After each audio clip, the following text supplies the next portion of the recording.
So the next story is eBay making some layoffs. eBay is going to lay off 800 of their staff, which doesn't sound like too much, but it's actually 6% of their full time employees. They're taking steps to reinvest across their business and align their structure with strategic priorities, which will affect certain roles across our workforce, the company said in a statement. We're grateful for the contributions of the employees impacted and are committed to supporting them with care and respect.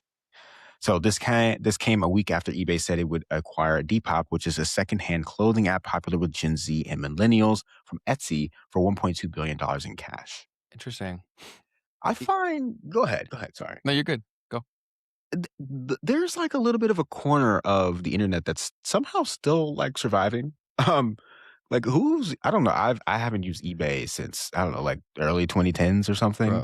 I I've I've occasionally used eBay. I use it for very specific things. Like, one thing that I'll try to buy is, say, like, vintage Jaguars clothing. Mm, Well, especially okay. where I am, I'm so far from the team, like, I'm not gonna walk into a thrift store and find a frickin' Jags thing, right? So true. So that's one thing, and then, like, old video games, I've done it with that as well. Okay. Okay. But eBay, I've been an eBay user since I was, like, a little kid, man. My mom used to be big on buying eBay, like, stuff from that, like purses and stuff. Mm. And I remember one time I wanted these Yu-Gi-Oh cards, and I put the max bid. I didn't know how it worked, right?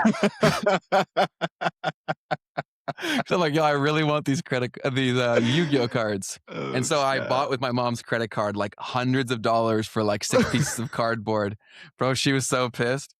So that's my eBay experience. But yeah, they still do exist. It's definitely a very niche use case. I think when you're that early on technology, like, there's so many ways that you can take it, and I think that people just came and innovated on what they did first, and they still have their own little niche pocket of the internet. I think you coined that pretty well. But yeah, it'll be curious to see how like a purchase like this would innovate things.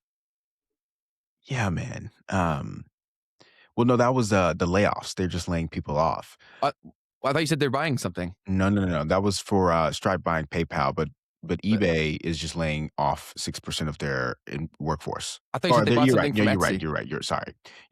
We did say that they would acquire Depop. Sorry, from Etsy. That's right. Got it. Sorry, And yet the layoffs, did they no, you're good. Did they specify which part of the company? It didn't really hear now, Okay. which is it said we're taking reinvesting across our business and align our structure with strategic priorities, so 'Cause these numbers can always read in so many different ways, mm, right? Because a number can sound significant, but if it's people that have a lot of churn anyways, like, is that significant? Do you know what I'm saying? There's so many yeah, things that, yeah. context really matters, and we are given almost no context with these Yeah. headlines. I feel like if it was something good, they would say it. Like, it's just our customer service people or something, you know what I'm Yeah, saying? But I don't know. It's interesting. yeah. But they're pivoting. I mean, I'm also seeing that they are at $3 billion in revenue and that's a 15% increase.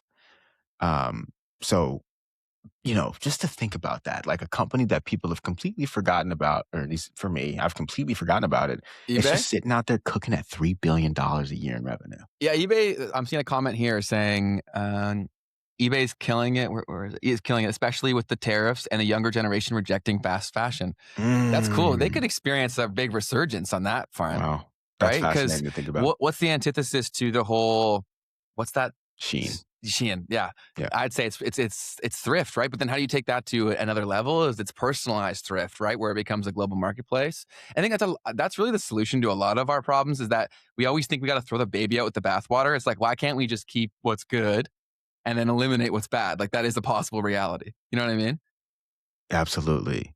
Um, I never thought about eBay like that, but that's a good idea. You painted the picture very clearly of like the global thrift shop. Yeah. And this person said thrift store stock gets picked through and put on eBay instead of shops. Yeah, that is true too. So like the individual thrift shop person kind of Mhm.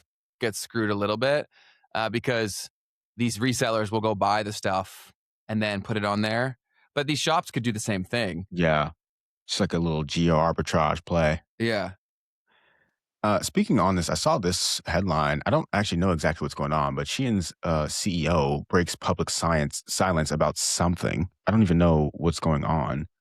Maybe someone in the chat has a clue of what this is about, but I just saw this headline come out, I think today. So um, their elusive CEO. I don't know. Also, is he elusive? Like, I have no um, idea. so he's hailing the Chinese roots. He emerges from the shadows to hail Chinese roots. Okay, very interesting. So I don't know. Shein is the one that's like super, super cheap for clothes, right? It's kind Mhm, of like the mhm. Temu for clothing. Yes. Yeah, I saw someone from their team explain how they operate, and it's pretty insane, man. Like how quickly they can spin up something based off of a trend on, say, TikTok, and then create that product basically on demand. They basically created like fashion on demand, which great for consumerism, horrible for the world. You know what I mean? Right, right. Hey, you made it to the end of the clip. That means you're probably enjoying this. And if so, just know that you can catch us live every Tuesday and Thursday at 12 p.m. Eastern. And if you want to see the full version of this episode, you can click the link in the description down below. Otherwise, YouTube thinks that you will enjoy this next.